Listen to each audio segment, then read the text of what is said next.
প্রিয় একাদশ শ্রেণীর ভাই এবং বোনেরা, দীর্ঘদিন ধরে মাধ্যমিক পরীক্ষার পর থেকে তোমরা ঘরে বসে আছো। কারো কারো বইও কেনা হয়ে গেছে পদার্থবিজ্ঞানে। ঘরে বসে কি কি উল্টাচ্ছ পাতাতে, কখনো স্থিতিস্থাপকতা দেখছো, কখনো বা একমাত্রিক গতি দেখছো, কখনো বা তাপের ঘটনা সমূহ দেখছো, কিন্তু সেভাবে ইন্টারেস্ট পাচ্ছ না এবং মাথায়ও অনেক কিছু ঢুকছে না। তাই তোমাদের এই অসুবিধা দূর করবার জন্য এই লকডাউন পিরিয়ডে আমি ব্রতদা হাজির তোমাদের সামনে ফিজিক্স সিনথেসিস চ্যানেল। তাই বিষয় উত্থাপন করবার আগে কাইন্ডলি তোমরা প্রথমে আমার চ্যানেল ফিজিক্স সিনথেসিসকে সাবস্ক্রাইব করে নাও এবং সাবস্ক্রাইব করবার পরে খাতা এবং পেন নিয়ে বসে। এবার আসা যাক বিষয়। আজকে আমরা যে বিষয়টা নিয়ে অধ্যয়ন করব বা পড়াশোনা করব, খুব কঠিন ভাষা হয়ে গেল বোধহয়, যাই হোক, পদার্থবিজ্ঞানে লেখচিত্র এবং ডিফারেন্সিয়েশন। কথা হলো, এই ডিফারেন্সিয়েশন কথাটা শুনে তোমাদের একটু আত্মাটা কেমন যেন হয়ে গেল, কিন্তু লেখচিত্র কথাটা শুনে তোমরা ততোধিক আনন্দিত হলা যে হ্যাঁ, আমাদের কমন পড়ে গেছে। তো কি কমন? তোমাদের যদি লেখচিত্র আঁকতে বলি, বলে হ্যাঁ দাদা দাও, কোনো লেখচিত্র দাও, আমরা এঁকে ফেলছি। কিরকম? ধরো তোমাদের দিলাম 2x + 5y = 3। তোমরা তাড়াতাড়ি লেখচিত্র পেপার নিয়ে বসে গেলে এবং বিভিন্ন ছক টক করে একটা লেখচিত্র অঙ্কন করে দিলে। ধরো লেখচিত্রটা এই ধরনের একটা লেখচিত্র, তোমরা খুব খুশি লেখচিত্র নিয়ে। এবার যদি তোমাদের প্রশ্ন করা যায় যে লেখচিত্রটা যেটা আঁকলা, লেখচিত্র জিনিসটা সঙ্গে সঙ্গে তোমরা বলবে যে এরকম যদি কোনো সমীকরণ দেওয়া থাকে তাহলে আমরা সেই সমীকরণ থেকে এই করবো, তাহলে আমরা লেখচিত্র পেয়ে যাবো। খুব ভালো কথা। এবার আজকে আমরা তোমাদের একটা লেখচিত্র করতে দেব। কি ধরনের লেখচিত্র? ধরো প্রথমে আসছি, আমি বললাম যে আমি একটা সমবাহু ত্রিভুজ আঁকছি। একটা সমবাহু ত্রিভুজ আঁকছি। ধরো এরকম একটা সমবাহু ত্রিভুজ। সেই সমবাহু ত্রিভুজ হচ্ছে ABC। এবার বললাম সমবাহু ত্রিভুজের যে দৈর্ঘ্য, সেই দৈর্ঘ্যটাকে তুমি পুট করবা x অক্ষ বরাবর, আর সমবাহু ত্রিভুজের যে পরিসীমা, সেই পরিসীমাটাকে তুমি পুট করবা y অক্ষ বরাবর। তাহলে তুমি এবার গ্রাফ পেপার নিয়ে নিলে, গ্রাফ পেপার নিয়ে এইদিকে লিখলে x মানে কি, লিখলে দৈর্ঘ্য, আর এইদিকে লিখলে y মানে কি, y মানে পরিসীমা। এবার তুমি কি করলা? তোমাকে বলা হলো যে তাহলে তুমি আঁকো। বললে আমি আঁকবো কোথা থেকে আঁকবো, আমার কাছে তো কিছু নেই। তুমি একটা কিছু ধরে নাও। বললো কি ধরবো? আমি বললাম ধরো দৈর্ঘ্য ধরে নাও। বললো কত ধরো? এবার আমি বললাম তোমার মনের খুশি মতো ধরো। তুমি প্রথমে ধরো দৈর্ঘ্যের জায়গায় 1 ধরে নিয়ে এবার স্কেল দিয়ে এইভাবে মাপলে, মেপে দেখলে এটা একটা দৈর্ঘ্য হলো। দৈর্ঘ্যটা কত হবে? তোমরা বলো যে এটা 1, এটা 1, এটা 1, দৈর্ঘ্য মাপলাম 3। তাই x অক্ষ বরাবর মান কত? 1, y অক্ষ বরাবর মান কত? 3। তাহলে তুমি x অক্ষ বরাবর 1 গেলা, y অক্ষ বরাবর 1, 2, 3 এভাবে গেলে, গিয়ে এই পয়েন্টটাকে চিহ্নিত করো। এবার তুমি বলো যে এবার x এর মান কত নেব? আমি বললাম যে x এর মান 2 নিয়ে নাও। তাহলে এবার পরিসীমা কত হবে? মাপলা, ধরো x তারপর 2 এ গেলা, 2 এ গিয়ে 1, 2, 3, 4 এভাবে বুঝতে পেরেছো 6 হবে। এটা আবার নিলাম। তাহলে এই যে দেখো দৈর্ঘ্য যে জিনিসটা তোমাদের বলছি, এটা কিন্তু তোমার হাতের মতো, তুমি যা খুশি নিতে পারো। কিন্তু পরিসীমাটা, সেটা কিন্তু দৈর্ঘ্য যেরকম হবে পরিসীমা সেভাবে একটা নির্দিষ্ট মান। এই যে তোমার অধিকার দিয়েছি যে দৈর্ঘ্যের মান তুমি যা খুশি নিতে পারো, এই অধিকার বা এই যে রাশিটা, এই যে জিনিসটা, এই যে দৈর্ঘ্য, এর মানটা পরিবর্তনশীল হচ্ছে এবং সেটা নির্ভর করছে তোমার উপর। সেই জন্য এই সমস্ত দৈর্ঘ্য, এই জিনিসটাকে নামকরণ করা হচ্ছে তোমার চল। এটাকে কি বলা হচ্ছে? চল। তাহলে পরিসীমাও একটা চল, দৈর্ঘ্য আর একটা চল, কিন্তু দৈর্ঘ্যের উপরে পরিসীমা নির্ভর করছে কোনো না কোনো ভাবে। সেই জন্য দৈর্ঘ্যকে বলা হচ্ছে স্বাধীন চল। কেন? কারণ তো পরিসীমার উপর নির্ভর করছে না, নিজের খুশি মতো। আর পরিসীমাকে বলা হচ্ছে পরাধীন চল। এটাকে বলা হচ্ছে ডিপেন্ডেন্ট ভেরিয়েবল, এটাকে বলা হচ্ছে ইন্ডিপেন্ডেন্ট ভেরিয়েবল। তুমি গ্রাফগুলো অঙ্কন করলো, করে এইভাবে একটা গ্রাফ হয়ে গেল, সুন্দর একটা গ্রাফ তুমি অঙ্কন করে ফেললে, আমরাও খুব খুশি। এবার তোমাদের মধ্যে একজন হট করে মাথায় আসলো, যে দাদা এরকম আমার তো মানটা নেওয়ার কোনো কথাই ছিল না, আমি তো জানি যে পরিসীমাটা যদি আমি ধরো ওয়াই বলি, তাহলে ওয়াই পরিসীমা ইকুয়াল টু আমরা জানি সমবাহু ত্রিভুজের হচ্ছে 3x, এক্সটা এখানে বাহুর দৈর্ঘ্য। এটা তো আমরা জানি, এটা তো আমাদের ক্লাস 10-এ বা তার আগেও অনেক 9-এও আমাদের এটা ফর্মুলাই ছিল, আল্লাহ জানি। তাহলে দেখো এখানে y ইকুয়াল টু 3x তুমি লিখতে পেরেছো বলে এরকম একটা সম্পর্ক তুমি লিখতে পারো। অর্থাৎ যেখানে সমীকরণ আছে, যেখানে আমরা এরকম একটা সমীকরণ দ্বারা প্রকাশ করতে পারবো, সেখানে আমরা লেখচিত্র অঙ্কন করতে পারছি। বুঝতে পেরেছো তোমরা ব্যাপারটা? এইবার একজন বলল তাহলে এক্সটা কি? এক্সটাকে আমরা নাম দিলাম একটা চল। কি নাম দিলাম? একটা চল। ওয়াইটাকে কি নাম দিলাম? ওয়াইটাকে একটা দিলাম চল। এটাকে বললাম ইন্ডিপেন্ডেন্ট, এটাকে বললাম ডিপেন্ডেন্ট। বুঝতে পেরেছো? এইবার যেহেতু ওয়াই এখানে এক্স এর উপরে নির্ভর করছে, ওয়াই কার উপরে নির্ভর করছে? এক্স এর উপরে, সেজন্য আমরা লিখতে পারি y equal to function of x. এবার তোমাদের মাথা ঘুরে গেল ফাংশন অফ এক্স, আবার জিনিসটা কি?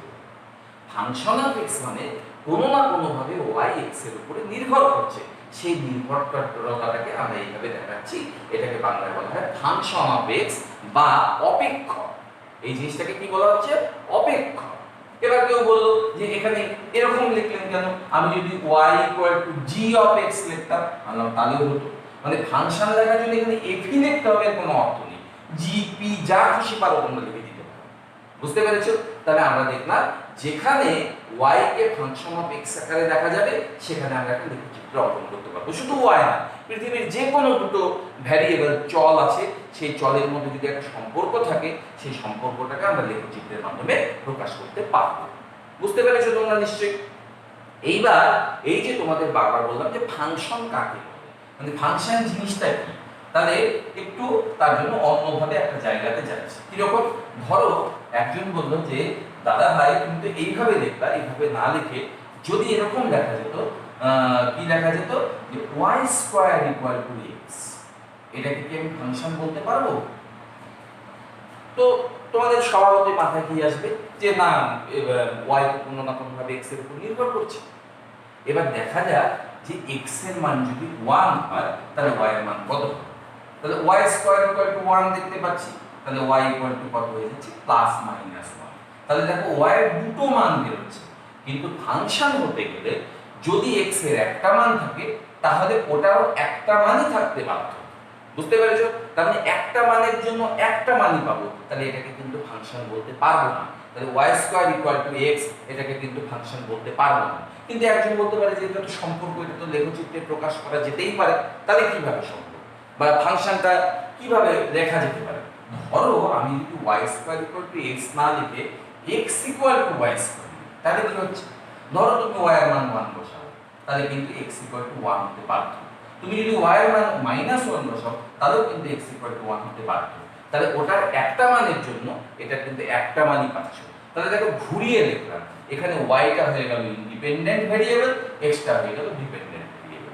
বুঝতে পেরেছো তোমরা? তাহলে আমরা লেখচিত্র কাদের অঙ্কন করতে পারবো? যাদের এরকম ফাংশন আকারে দেখা যেতে পারে, অর্থাৎ একজন আরেকজনের উপর কোনো না কোনো ভাবে যদি ডিপেন্ড করে বা নির্ভর করে, সেক্ষেত্রে আমরা তাদের মধ্যে লেখচিত্র অঙ্কন করতে পারবো। এইবার নেক্সট আরেকটা ধরো আমরা লেখচিত্রে গেলাম। কি ধরনের লেখচিত্র? ধরো কেউ তোমাকে বললো যে এরকম একটা বৃত্ত আছে, বৃত্তের হচ্ছে ব্যাসার্ধ হচ্ছে r, আর ক্ষেত্রফলের সঙ্গে ক্ষেত্রফলকে দিব y অক্ষ বরাবর, আর ব্যাসার্ধকে নিব কোন অক্ষ বরাবর? x অক্ষ বরাবর। আবার তুমি গেলে কি দেখলে? x অক্ষ বরাবর ওটাকে কি নাম দিচ্ছ? ব্যাসার্ধ।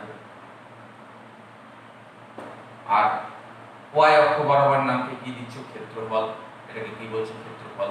এবার তুমি আবার যাচ্ছ, আবার তোমার মনে প্রস্তুতি ভাবে রাখবে। এবার আমি বললাম তোমার হাতে তো ক্ষমতা দিয়েছি। কি ক্ষমতা? তুমি বললা ধরো ব্যাসার্ধের মান আমি 1 ধরে দিলাম। ব্যাসার্ধকে কত ধরে দিলাম? 1 ধরে দিলাম। এবার সাথে সাথে তোমার মনে আসবে আমি এত ক্ষেত্রফল খাটতে যাব কেন? আমি তো সম্পর্কই জানি। কি সম্পর্ক? যে ক্ষেত্রফল y সমান সমান পাই ইনটু ব্যাসার্ধ স্কয়ার। এটা তোমরা জানো। তাহলে ব্যাসার্ধ যদি তুমি জানো, তাহলে তুমি কি বার করতে পারবা? তুমি কিন্তু ক্ষেত্রফল বার করে ফেলতে পারবে। তাহলে ব্যাসার্ধের মান কত 1, তাহলে y কত হবে 1 স্কয়ার ইনটু পাই, পাই হবে, তুমি যাবা, তাহলে ব্যাসার্ধের মান যখন 1 তখন ক্ষেত্রফলের মান ধরো এত কিছু একটা হবে, পাই হবে, বুঝতে পেরেছো? এবার ব্যাসার্ধের মান যখন 2, 2 দুগুণ 4, 4 পাই, তাহলে ব্যাসার্ধের মান যখন 2 তখন 4 পাই, আবার যখন 3 তখন 9 পাই, এরকম হবে। তুমি যখন গ্রাফটা অঙ্কন করবা দেখবে গ্রাফটা দেখতে এইরকম, এরকম কিছু কিছু বিন্দু তুমি পাচ্ছ। এইবার তুমি বিন্দু আঁকাতে গিয়ে তোমার মাথায় কিন্তু বজ্রপাত। কেন? কারণ হচ্ছে তুমি যেভাবে স্কেল নাও দেখো সরল রেখা আঁকতে পারছো না।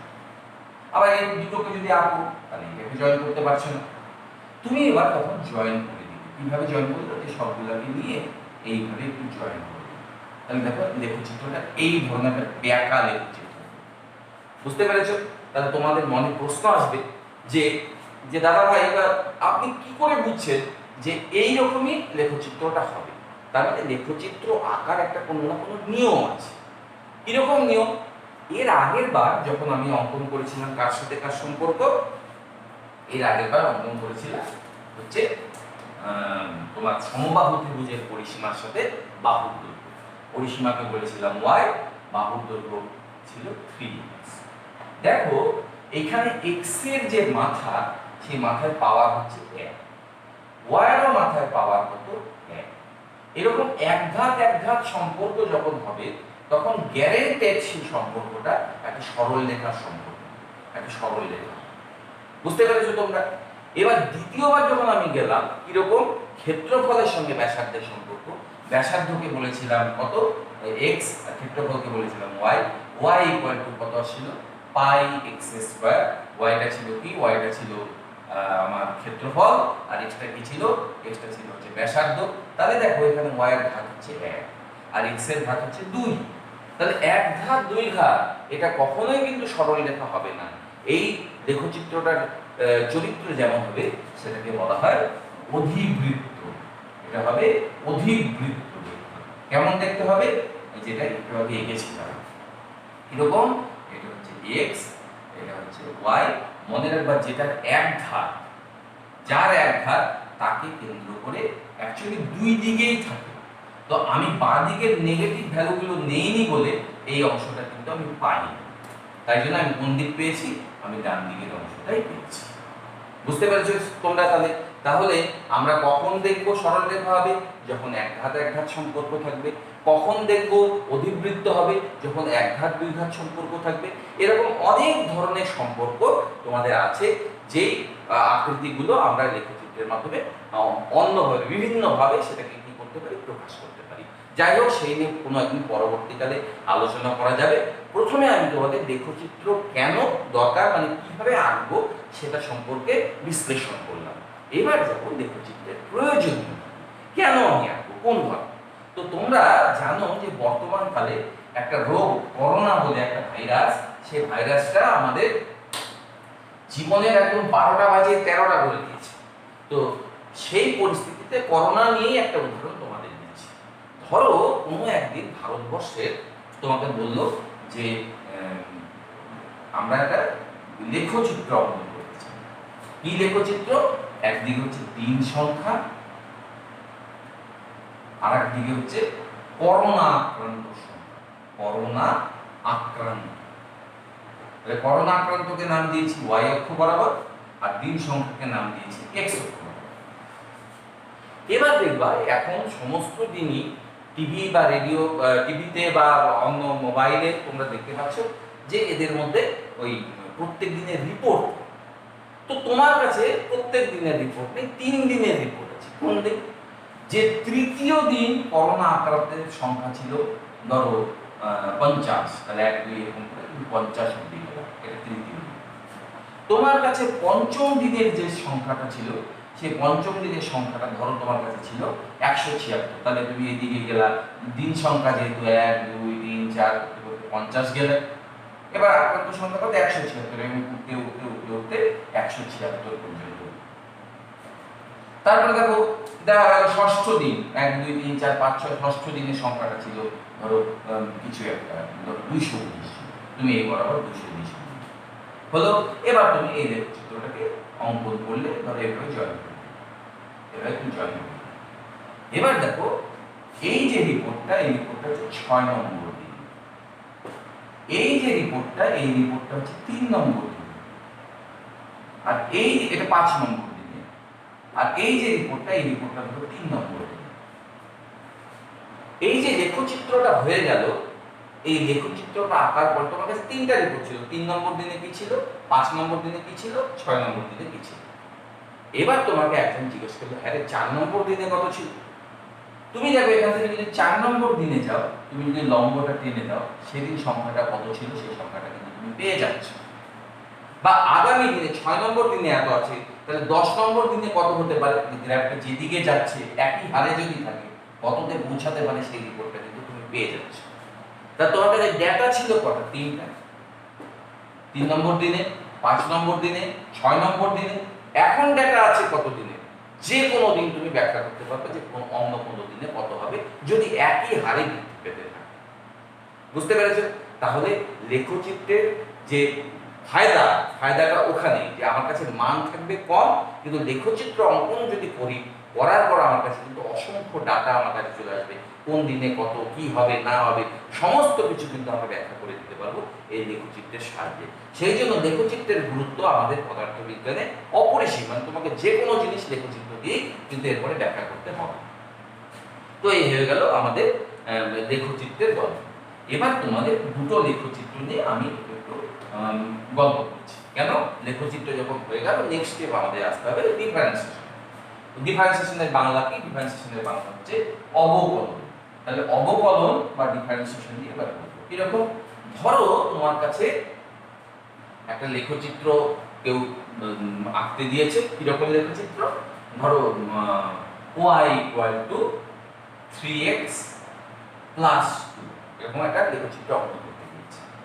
তুমি লেখচিত্রটা এভাবে দেখবে আগে যে y এর কয় ঘাত আছে 1 ঘাত, x এর কয় ঘাত আছে 1 ঘাত। তাহলে গ্যারেন্টেড এই লেখচিত্রটা কিরকম হবে দেখতে? লেখচিত্রটা কিন্তু সরলরেখা হবে, এরকম সরলরেখা অঙ্কন করবে। বুঝতে পেরেছো? এবার তোমাকে একজন বললো যে এই যে লেখচিত্রটা গঠিত হলো, সেই লেখচিত্রটা এই যে অনুভূমিক অক্ষ, সেই অনুভূমিক অক্ষের সাথে কত কোণ করেছে? তুমি নাম দিলে থিটা কোণ করেছে। বুঝতে পেরেছো? এইবার তোমাকে একজন জিজ্ঞেস করলো যে এই থিটাটাকে কি বলে? এই যে ট্যান থিটা লেখচিত্রটা যে হলো, তার যে ট্যান থিটা, তাকে আমরা বলি নতি, ইংরেজিতে বলা হয় গ্রেডিয়েন্ট। ইংরেজিতে বলা হয় গ্রেডিয়েন্ট। তাহলে আমাদের পদার্থবিজ্ঞানে কিন্তু সবসময় নতি বা গ্রেডিয়েন্টের একটা ভূমিকা আছে। তো তুমি এবার গ্রেডিয়েন্ট কি করে বার করবে? তো ধরো তুমি এখান থেকে একটা চাঁদা নিয়ে এখান থেকে থিটার মানটা বের করে দিলে, নিয়ে ট্যান থিটা ফেলে দিলে, দিয়ে তুমি পেয়ে। এবার একজন তোমার এক বিশেষ বন্ধু, সে বললো যে না রে ভাই, আমার কাছে তো ওরকম চাঁদা ফাদা নেই, তো আমি কি করে বার করবো? তো বললাম ঠিক আছে, একটা গ্র্যাফ আঁক, শিখাচ্ছি। তো ও গ্র্যাফ আঁকলো, এদিকে কি, এদিকে দিল y, এদিকে দিল x। ধরো গ্র্যাফটা এখানে দিয়ে দিয়েছে, সুবিধার জন্য বলছি। এইবার ও বললো যে দেখ, এইখানে যা থিটাটা হয়েছে, এখানেও কিন্তু থিটাটা এক, এখানেও কিন্তু থিটাটা এক, মানে সব জায়গায় থিটাটা এক। কেন? কারণ রেখাটা সরল রেখা হয়েছে। তাহলে যে কোনো এক জায়গায় থিটা বার করলে সমস্ত জায়গায় বেরিয়ে যাবে। ঠিক আছে, বার করব কি করে? তাহলে তুমি কি করলে, এই যে গ্রাফটা, সেই গ্রাফে এখানে যে কোনো একটা বিন্দু তোমার মন খুশি চার, এবার তুমি এখান থেকে গুনলে 1 2 3 4 এভাবে গুনতে গুনতে গুনতে গুনতে x অক্ষ বরাবর কত গেলে গুনলে, তারপর y অক্ষ বরাবর কত গেলে সেটা গুনলে। ধরো x অক্ষ বরাবর তুমি গিয়েছিলে x1 আর y অক্ষ বরাবর গিয়েছিলে y। তাহলে এই বিন্দুটার স্থানাঙ্ক কত হয়ে গেল? x1, y। ঠিক একইভাবে তুমি আরেকটা বিন্দু তোমার মন খুশি মতো নিয়ে আবার সেই বিন্দু 1 2 3 4 5 6 এভাবে গুনতে গুনতে গেলে দেখা গেল এখানে গেলে x2, আর এখানে যেটা গেল সেটা গেল y। তাহলে এটার নাম হয়ে গেল x2, y এই বিন্দু। তাহলে দেখো এইটুকু মানে হচ্ছে x1, এটা হচ্ছে y, এটা হচ্ছে x2, এটা হচ্ছে y। তাহলে এইটুকু কত? এটা x2, এটা x1, তাহলে এইটুকুনো হচ্ছে x2 - x1, তাহলে এটুকুনো x2 - x1। একই ভাবে এটা y2, এটা y1, y2 থেকে যদি y1 বাদ দাও তাহলে তুমি এতটা পেয়ে যাবে y2 - y1। বুঝতে পেরেছো? এবার দেখো এই যে ত্রিভুজ, এই ত্রিভুজে তুমি যদি এই y2 - y1 কে x2 - x1 দিয়ে ভাগ করো তাহলেই দেখো তুমি tan থিটা পেয়ে যাচ্ছ। তাহলে tan থিটা ইকুয়াল টু কত হয়ে যাচ্ছে, বা নতি ইকুয়াল টু কত হয়ে যাচ্ছে? হয়ে যাচ্ছে y2 - y1 divided by x2 - x1। তুমি খুব খুশি, নতি বার করে ফেলেছো। আমরাও খুশি যে হ্যাঁ নতি বার করা গেল। তাহলে নতি বার করতে কটা বিন্দুর প্রয়োজন হলো তোমার? যে কোনো দুটো বিন্দু যদি তোমাকে দেওয়া থাকে তুমি কিন্তু নতি বার করে ফেলতে পারো। এবার এই যে সরল রেখাটা হয়েছে তার নতি কি হবে? সব জায়গায় সমান, কারণ তুমি দেখতে পাচ্ছ, কারণ সব জায়গায় যদি তুমি অনুভূমিক অক্ষ অঙ্কন করো তাহলে থিটাটা একই হয়ে গেল। তাহলে নতি বার করা খুব সহজ। কিন্তু এখন তোমার আর এক বন্ধু তোমাকে বললো যে ভাই তোরা তো লেখচিত্রটা অঙ্কন করলি ঠিকই আছে, কিন্তু আমার মাস্টারমশাই আমাকে একটা লেখচিত্র অঙ্কন করতে দিয়েছে। কিরকম? বলতো সেই লেখচিত্রটা y² = 4x, এরকম সমীকরণ। এবার তোমরা দেখছো বাহ এটা তো দুই ঘাত, এটা তো এক ঘাত। তাহলে দাদা বলেছিল যে দুই ঘাত এক ঘাত যদি থাকে তাহলে সমীকরণটা অধিবৃত্তাকার হবে, আমরা আঁকতে পারবো। তাহলে কি হলো? ধরো এদিকে দিলাম x, এদিকে দিলাম y। আমি বলেছিলাম যার এক ঘাত তাকে কেন্দ্র করে, তো এক ঘাত কার? x এর, তাহলে x কে কেন্দ্র করে এরকম একটা অধিবৃত্ত। অ্যাকচুয়ালি দুই দিকেই হয়। আমি ধরো নিচের মানটা y এর নেগেটিভ ভ্যালুগুলো আমি নেই, অ্যাকচুয়ালি এটা দেখতে এরকম এরকম হবে। তো তুমি যদি y এর ভ্যালু নেগেটিভ নাও তাহলে নিচের টুকুনো আসবে। আমি নেগেটিভ ধরো নেইনি, সব পজিটিভ নিয়েছি, উপরের অংশটাই পেয়েছি। তাহলে এই গ্রাফ হয়ে গেল। এইবার তোমাকে একজন বললো যে এখানে তুমি নতি অঙ্কন করো। তো তুমি কি করলে? তুমি নতি অঙ্কন করতে যাচ্ছ, তো তুমি বললা যে এখানে যদি আমি tan থিটা নেই যা হবে, এখানে তো tan থিটাতে এক হবে না। তাহলে এই জায়গাটাতে tan থিটা বার করতে গেলে এরকম একটা রেখা লাগবে, আবার এখানে tan থিটা বার করতে গেলে এরকম একটা রেখা লাগবে, এখানে tan থিটা বার করতে গেলে এরকম একটা রেখা লাগবে। তাহলে দেখো tan থিটা যা বার করছি সেটা কিন্তু ওই বিন্দুটাকে স্পর্শ করছে। এই যে স্পর্শক, এই যে স্পর্শক, এই যে স্পর্শক। তার মানে এর আগে যে নতি বার করেছিলাম সেই নতিটা কার? সেই নতিটা হচ্ছে স্পর্শক। এবার আগের বার যেহেতু রেখাটা সরল রেখা ছিল, তুমি এখানে স্পর্শক টানলেও যা হবে, এখানে স্পর্শক টানলেও তাই হতো। সেই জন্য tan থিটা গুলো আলাদা আলাদা হচ্ছিল। তাহলে বিভিন্ন জায়গাকার স্পর্শক কি হচ্ছে? আলাদা আলাদা স্পর্শক হচ্ছে। তাহলে বিভিন্ন জায়গায় নতি কি হবে? আলাদা হবে। এবার তুমি নতি বার করবা কি করে? ওই একই বুদ্ধি আগের বারে, যেখানে থিটা মেপে নেব, এখানে থিটা মেপে নেব, এখানে থিটা মেপে নেব, মেপে নিলে আমার tan থিটা বেরিয়ে যাবে। আবার আমার একই প্রশ্ন যে চাঁদা আমার কাছে নেই, তাহলে আমি কি করে পাচ্ছি? এইবারে কিন্তু তোমরা বেশ প্রবলেমে পড়ে। কেন? চাঁদা না এবার তো বার করতে পারবো না। কেন? কারণ এর আগের বার দাদা বলেছিল যে আমাদের যদি নতি বার করতে হয় তাহলে tan থিটা = কি লাগবে? tan theta = y2 - y1 by x2 - x1 এরকম। তো লেখচিত্রটা ধরো এরকম, তুমি পারছো না। এটা ধরো তুমি যে কোনো একটা বিন্দু নিয়ে নিচ্ছ, তুমি এখানে নতি বার করতে পারবে tan থিটা, কিন্তু এখানে তো নতিটা আলাদা। তাহলে তুমি এই বিন্দু নিলে তো ওই নতি বাড়াবে না, আলাদা নতি বেরিয়ে যাবে। কিন্তু তোমার দুটো বিন্দুই লাগবে। তখন তুমি কি করলা? এই যে 1 নম্বর বিন্দু আর এই যে 2 নম্বর বিন্দু, এই বিন্দু দুটোকে খুব কাছাকাছি আনার চেষ্টা করো, খুবই কাছে। ধরো এই এত কাছে, মানে এতটা এত ছোট, এখানে দেখতে অনেক বড় লাগছে, মানে আরো কাছে আরো কাছে, একদম প্রায় এটার উপরে ধরো পড়ে গিয়েছে। তাহলে যদি তুমি লেখচিত্রটা অঙ্কন করো, দেখো কেমন হচ্ছে। আমি ওটাকে একটু জুম করে দেখাচ্ছি, বড় করে দেখাচ্ছি। ধরো তুমি এটা 1 নম্বর, এটা 2 নম্বর, এরা কিন্তু খুবই ছোট, খুব কাছাকাছি। এবার তুমি আগের বারের মতো এই বিন্দুটাকে আবার পেয়েছো কত? দেখো এখানে যদি তুমি স্পর্শকটা নাও, একটাই স্পর্শক হচ্ছে। এবার কারো মনে হতে পারে যে দুটো বিন্দুতে ছেদ করবে, কিন্তু বিন্দু দুটো খুব কাছে, আমি বড় করে দেখিয়েছি। আগের বারের মতো এখানকার বিন্দু কত? x2 x1, y1 পাওয়া, আবার এখানকার বিন্দু কত পাওয়া? x2, y2 পাওয়া, আবার আগের বারের মতো একই হচ্ছে। আবার tan থিটা তুমি মাপতে পারবে কি করে, tan থিটা ইকুয়াল টু ঘুরে ফিরে আগের বারের মতোই y2 minus y1 by x2 minus x1। এবার সবার মাথায় দাঁড়ান, তাহলে ঘুরে ফিরে একই আসলো, তাহলে এত কিছু ব্যাখ্যা করার কোন প্রয়োজন ছিল?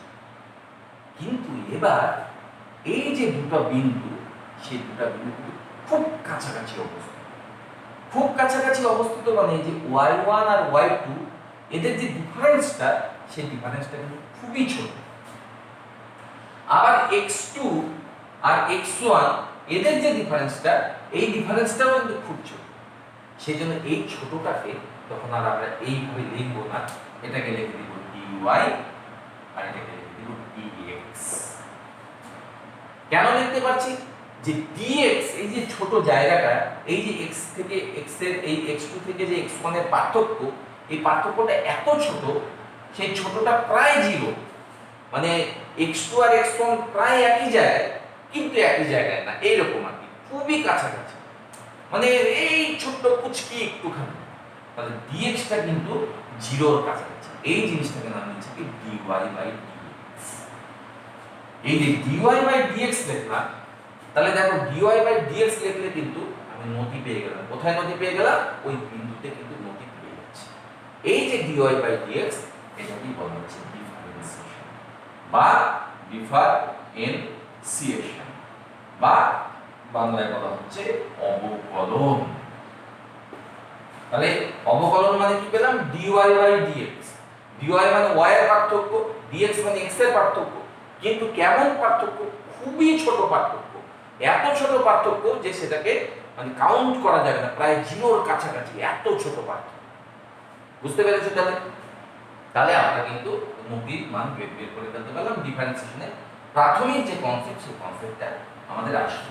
এবার তাহলে ডিফারেন্সিয়েশন মানে কি দেখলাম? ডিফারেন্সিয়েশন মানে দেখলাম dy ডিভাইডেড বাই dx। এটা অ্যাকচুয়ালি dy বাই dx না, আমরা মুখে বলি এটা একটা অপারেটর। অপারেটর মানে কি? যোগ, বিয়োগ, গুণ, ভাগ। তোমাকে যদি কেউ বলে 2 যোগ 3 কত হবে, তুমি বলে দিবা 5। 3 বিয়োগ 2 কত হবে, তুমি বলে দিবা 1। ওরকম গুণ আর ভাগের মতো। এবার যদি তোমাকে বলে কেন এরকম হবে, তুমি কিন্তু তার উত্তর দিতে পারবে না, যে ছোটবেলা থেকে আমরা শিখেছি তার জন্য এরকম হচ্ছে। কিন্তু কেন? কারণ এই ধরনের অপারেটর যদি প্রয়োগ করো, 2 এর পরে তোমাকে 3 ঘর যেতে হবে, এটাই এই অপারেটরের নিয়ম। ঠিক সেরকম dy বাই dx যেটাকে বলছি, এটা অ্যাকচুয়ালি এর অর্থ হচ্ছে d বাই dx, মানে x এর সাপেক্ষে পরিবর্তনের হার। কার? y এর। x এর সাপেক্ষে y এর যে পরিবর্তনের হার, এটাকেই আমরা বলছি ডিফারেন্সিয়েশন। এটার নামই dy বাই dx বলি যদিও, কিন্তু তার অর্থ কি d অফ dx, মানে x এর সাপেক্ষে পরিবর্তনের হার। কার? y। তার মানে তুমি এখান থেকে বুঝতে পারছো, x এর সাপেক্ষে যদি y পরিবর্তন হতে দেয়, তার মানে y কোনো না কোনো ভাবে x এর উপর নির্ভর করছে। আর এই নির্ভরতাকে আমরা কি নাম দিয়েছিলাম? এই নির্ভরতাকে নাম দিয়েছিলাম আমরা ফাংশন বা অপেক্ষক, এর আগে বলা হয়েছিল। বুঝতে পেরেছো? তাহলে আমাদের এই dy বাই dx এবার বার করতে হবে। এবার বের করার নিয়ম কি, সেটা কিন্তু তোমাদের ম্যাথমেটিক্স যে টিচার, সেই টিচার আরো বিস্তৃতভাবে রুল 1 প্রয়োগ করে এগুলোকে দেখাবে। আমাদের ফিজিক্সের জন্য যেটুকু জরুরি, আমরা সেইটুকু নিয়ে ক্যালকুলেশন করব। এবার এখানে কিছু কিছু ফর্মুলা আছে, সেই ফর্মুলাগুলো কিন্তু আমাদের মনে করতে হবে, একদম পরিষ্কার ভাষায় মনে রাখতে হবে, না মনে রাখলে কিন্তু পারবো না। কিরকম? ধরো তোমাকে কেউ বললো যে y ইকুয়াল টু, ধরো কনস্ট্যান্ট কোনো একটা y ইকুয়াল টু সাপোজ ধরো 3 বললো, y ইকুয়াল টু 3। এবার তোমাকে কেউ বললো যে dy বাই dx, আমি বাই বলছি তোমাদের সুবিধার জন্য বলছি, কিন্তু বাই কিন্তু না, কত হবে? এবার তোমাকে একটু আগে বলেছি যে এটার অর্থ d বাই dx, কারণ x এর সাপেক্ষে পরিবর্তনের হার কার? y এর। দেখো y এর মান 3, y কি কোনোভাবে x এর উপর নির্ভর করছে? নিশ্চয়ই y এর সঙ্গে x এর কোনো সম্পর্ক আমার কাছে দেওয়া নেই। y এর ভ্যালু 3, মানে তুমি এখানে থাকলেও y এর ভ্যালু 3, আবার চাঁদে গেলেও y এর ভ্যালু কত হচ্ছে? 3। তার মানে y কারো সাপেক্ষেই পরিবর্তন করছে না। তাই যদি বলা হয় x এর সাপেক্ষে y এর পরিবর্তনের হার, এটা অবশ্যই 0 হবে, কারণ কোনো পরিবর্তনই হচ্ছে না, কারণ y কোনোভাবেই x এর উপর নির্ভর করে না। বুঝতে পেরেছো? তাহলে কি নিয়ম পেলাম? 1 নম্বর রুল, যে কোনো কনস্ট্যান্ট যদি থাকে তার ডিফারেন্সিয়েশন তুমি যদি যে কারো সাপেক্ষে করো তাহলে তার ভ্যালু কত হয়ে যাবে, তার ভ্যালু হয়ে যাবে 0। 2 নম্বর রুল কি? 2 নম্বর রুল হচ্ছে ধরো y = x two the power n। এবার n মানে কি? n মানে 1 হতে পারে, 2 হতে পারে, 3 হতে পারে, 4 হতে পারে, যা খুশি যে কোনো একটা সংখ্যা হচ্ছে n, যে কোনো সংখ্যা, ঠিক আছে। এইবার তোমাকে বললো তাহলে dy বাই dx কত হবে? তুমি কি করবা, x এর মাথায় যে পাওয়ারটা আছে এই যে n, সেই nটাকে নিয়ে চলে আসবে, n এ x আবার লিখবা, পাওয়ারটা যা ছিল তার থেকে 1 কমিয়ে। একটু বুঝতে বোধহয় তোমাদের অসুবিধা হবে। কিরকম? ধরো ফর এক্সাম্পল তোমাকে কেউ দিয়েছে যে y = x², dy dx কত হবে? dy dx লিখে দিল, দিয়ে দেখো x এর পাওয়ার কত, 2, তুমি এখানে 2 লিখে দিলে। এবার x এর পাওয়ার কত ছিল, যা ছিল তার থেকে 1 কমিয়ে দাও, তাহলে কত হচ্ছে?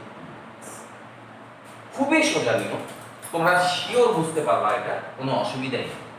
এরপর ধরো তোমাকে y এর ভ্যালু দেবো বললে x টু দি পাওয়ার 6, তোমাকে dy বাই dx বার করতে বলবো, কি করবা? 6 লিখলা, দেখি x এর ভ্যালু 6 থেকে 1 কমিয়ে যাবে, তাহলে কত হবে? খুব সোজা নিয়ম। এরকম অনেক নিয়ম তোমরা কিন্তু করতে পারো, বুঝতে পারছো? এরকম তোমরা নিজে মনে মনে করবা, ধরে নিয়ে যে কোনো প্রবলেমগুলো করবে। হলো, এটা হলো 2 নম্বর নিয়ম। তাহলে y = x two the power n যদি হয় তাহলে পাওয়ারটা কি হবে, আগে গুণ হয়ে যাবে, তারপরে পাওয়ারটা 1 গুণ হবে, এটা নিয়ম। নেক্সট নিয়ম কি? নেক্সট নিয়ম হচ্ছে ধরো তোমাকে y = কেউ বললো সাপোজ 2x² দিয়ে বললো ডিফারেন্সিয়েশন কত, তুমি আবার dy dx লিখলে। মনে রাখবে যদি কোনো ধ্রুবক গুণ থাকে সেটা গুণই থাকে, হলো।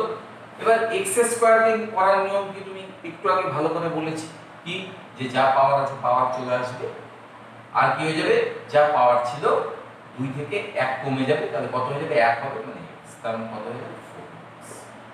বুঝতে পেরেছো নিশ্চয়ই? ধরো তোমাকে আরেকটা for example y = 5x to the power 6 দিয়েছে, dy বাই dx কত হবে? নিশ্চয়ই তোমাদের কোনো বলার প্রয়োজনই নেই, তোমরা 5 আগে লিখবে, তারপরে পাওয়ারটাকে নিয়ে চলে আসবে, তারপরে পাওয়ার 1 কমিয়ে দেবে, তাহলে কত হচ্ছে?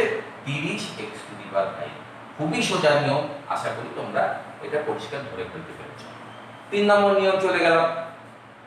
4 নম্বর নিয়মে কি যাব, কতগুলো ফর্মুলা আছে। কি ফর্মুলা? এটা কিন্তু মনে রাখতে হবে, বইয়ে তোমাদের দেওয়া আছে যে y যদি sin x তাহলে dy বাই dx কত হবে? dy বাই dx হয়ে যাবে cos x। এটা 4 নম্বর। 5 নম্বর ফর্মুলা কি? y যদি cos x তাহলে ফর্মুলা কত হয়ে যাবে? dy by dx - sin x হয়ে যাবে। যে আগের বার sin x cos হলো, তাহলে cos x sin হবে, তা না, sin x হয়ে যাবে। 6 নম্বর নিয়ম কি? y যদি sec x হয় তাহলে dy বাই dx হয়ে যাবে sec x tan x। y যদি cosec x হয় তাহলে dy বাই dx হয়ে যাবে cosec x cot x। y যদি, এইভাবে আরো অনেক নিয়ম তোমাদের বইয়ে একদম পরিষ্কার চার্ট আকারে দেওয়া আছে, আমি সেই চার্টগুলোই এখানে দেখছি, অযথা সময় নষ্ট হচ্ছে, তোমরা বই দেখে এই জিনিসগুলো একটু মেমোরাইজ করবে। এবার যে জায়গাটাতে আমরা যাব, যে দুটো ডিফারেন্সিয়েশনের নিয়ম, 3টে নিয়ম। একটা হচ্ছে অ্যালজেব্রা অফ ডিফারেন্সিয়েশন। কিরকম? ধরো তোমাকে কেউ বললো y = x² plus 5x plus 2, বললো dy বাই dx কত। তুমি পরিষ্কার ভাষায় এখানে যখন দেখলে d by dx x² plus 5x plus 2, যেভাবে আমরা বীজগণিত করি, d by dx of x² plus d by dx of 5x plus d by dx of 2। এবার x² এর ডিফারেন্সিয়েশন করলে কি হয়, একটু আগে তোমাদের বলে দিয়েছি, পাওয়ারে কত? 2 গুণ হয়ে গেল, x এর পাওয়ার যা ছিল 2 ছিল, তার থেকে 1 কমে গেল, অর্থাৎ x হয়ে গেল। এবার এখানে 5x বলেছি, ধ্রুবক কেউ গুণ থাকলে 5ই রাখবা, আর x এর ডিফারেন্সিয়েশন কত হবে, এর আগে করিনি, একবার করছি, 1 আর x এর পাওয়ার যা ছিল তার থেকে 1 কমে গেল 0, x two the power 0 equal to তোমরা 1 জানো, তার মানে x এর ডিফারেন্সিয়েশন করলে সবসময় 1 আসে। আর 2 তো ধ্রুবক সংখ্যা, তার ডিফারেন্সিয়েশন করলে কত হবে, 0। দেখো এত বড় জায়গাটা আমি দেখলাম, এবার এটাকে না লিখে যদি আমি একবারে করে দিতাম যে প্রত্যেকটাকে আলাদা আলাদা করে করব, এরকম dy dx, আমি কি আছে দেখব, x স্কয়ার আছে, এটা কত হবে 2x, কেন পাওয়ার 2, x এর পাওয়ার 1 কমে, 5x আছে, 5 গুণ হবে, x এর পাওয়ার কত ছিল 1, আর আমরা জানি x কে ডিফারেন্সিয়েট করলে কত আসে, 1 আসে, একটু আগে বলে দিলাম, দেখে নিন। 2 ধ্রুবক, 2 এর ডিফারেন্সিয়েশন করলে কত আসে, 0 আসে। এবার কেউ ভাবতে পারো যে এখানে 5 গুণ ছিল, গুণ হয়ে গেল, 2 কেন গুণ হলো না, 2 একা আছে, সেক্ষেত্রে কিন্তু গুণ হবে না, তার ডিফারেন্সিয়েশন কত হয়ে যাবে, 0 হয়ে যাবে। সুতরাং বারবার ওই স্টেপগুলো আবার লেখার দরকার নেই, এক লাইনে হয়ে যাবে, ইকুয়াল টু কত হচ্ছে 2x 5, ঘুরে ফিরে কিন্তু আগের বারের জিনিসটাই। তাহলে এটা হয়ে গেল algebra of differentiation, algebra of. 2 নম্বর কি, অ্যালজেব্রা অফ ডিফারেন্ট 2 নম্বর নিয়ম, যদি গুণ আকার, কি রকম গুণ আকার, ধরো তোমাকে বলে দিয়েছে y ইকুয়াল টু uv, বললো dy বাই dx কত, আমি কিন্তু ঘুরে ফিরে ওই বাই dy বাই বলে যাচ্ছি, অ্যাকচুয়ালি কিন্তু বাই না, আবার কি করবে বললা, আমি একজন ইউ তোমাকে রেখে দিলাম, কিচ্ছু করবো না, ভি তুমি যে আছো তোমাকে ডিফারেন্সিয়েশন করলাম, তার সাথে হলো যোগ দেব, আগের বার যাকে অপরিবর্তিত রেখেছিল, যাকে ডিফারেন্সিয়েশন করনি ইউ কে, এবার সেই ইউ কে ডিফারেন্সিয়েশন করব, আর যাকে ডিফারেন্সিয়েশন করেছিলাম ভি কে, তাকে ডিফারেন্সিয়েশন করব, লিখে রাখলাম ভি আর লিখলাম du বাই dx। বুঝতে পেরেছো নিশ্চয়ই, না বুঝলে একটা एग्जांपल দিয়ে দিচ্ছি, কি রকম, ধরো y ইকুয়াল টু তোমাকে কেউ বলছে x স্কয়ার cos x, এবার তোমাকে dy বাই dx বার করতে হবে, তুমি কি করলা, আগে x স্কয়ার ওকে বললে যে তুই চুপচাপ বসে থাক, তোকে কিচ্ছু করতে হবে না, d by dx of cos x লিখে যোগ দিলা, এবার বললে যে একে ওকে ডিফারেন্সিয়েট করব, ওকে রাখবো অপরিবর্তিত, cos x কে রেখে দিলা, d বাই dx লিখলা x স্কয়ার। এবার তোমরা জানো এখানে দেখছি x স্কয়ার cos x কে ডিফারেন্সিয়েশন করলে মাইনাস sin x আসে, একটু আগে বলেছিলাম, প্লাস cos x অপরিবর্তিত, x স্কয়ার কে ডিফারেন্সিয়েশন করলে তোমরা জানো পাওয়ার 2 x, এই ডিফারেন্সিয়েশন নিশ্চয়ই বুঝতে পেরেছো, একজনকে ডিফারেন্সিয়েশন করবে তখন অন্যজনকে রেখে দেবে, যোগ চিহ্ন দেবে, এবার অন্যজনকে করবে আর বিপরীত জনকে রেখে দেবে, হয়ে গেল। আরেকটা নিয়ম হচ্ছে, এটাকে বলা হয় মাল্টিপ্লিকেশন, হ্যাঁ, এটা হচ্ছে গুণের নিয়ম, গুণের নিয়ম। এবার হচ্ছে ভাগের নিয়ম, ধরো y ইকুয়াল টু তোমাকে কেউ বললো u বাই d, বললো dy বাই dx কত, বুঝতে পেরেছো। এবার ধরো তুমি এখান থেকে কি করবে, প্রথমে নিচে যেটা আছে সেটাকে স্কয়ার করবে, এবার নিয়ম হলো যে যেটাকে স্কয়ার করলে সেটাকে উপরে নিয়ে আসবে, ওটাকে কিচ্ছু চেঞ্জ করবে না, উপরে যেটা আছে সেটাকে ডিফারেন্সিয়েশন করবে du বাই dx, তারপরে মাইনাস চিহ্ন দেবে, তারপরে এটাকে অপরিবর্তিত রাখবে, রেখে ওই v কে এবার ডিফারেন্সিয়েশন করবে dv বাই dx।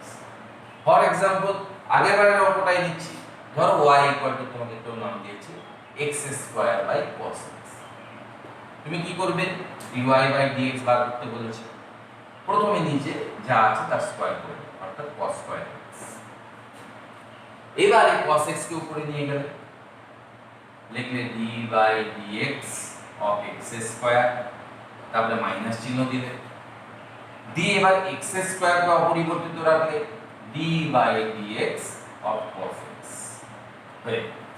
এবার তো তুমি জানো এখানে কি হবে, cos x d by dx of x square কে ডিফারেন্সিয়েশন করলে 2x হয়, তারপরে minus x square d by dx cos x কে ডিফারেন্সিয়েশন করলে মাইনাস sin x আসে, তাই মাইনাস sin x বসাবো, আর নিচে যা ছিল cos স্কয়ার x, সেই cos স্কয়ার x, এই হয়ে গেল ভাগের নিয়ম এই হয়ে গেল গুণের নিয়ম।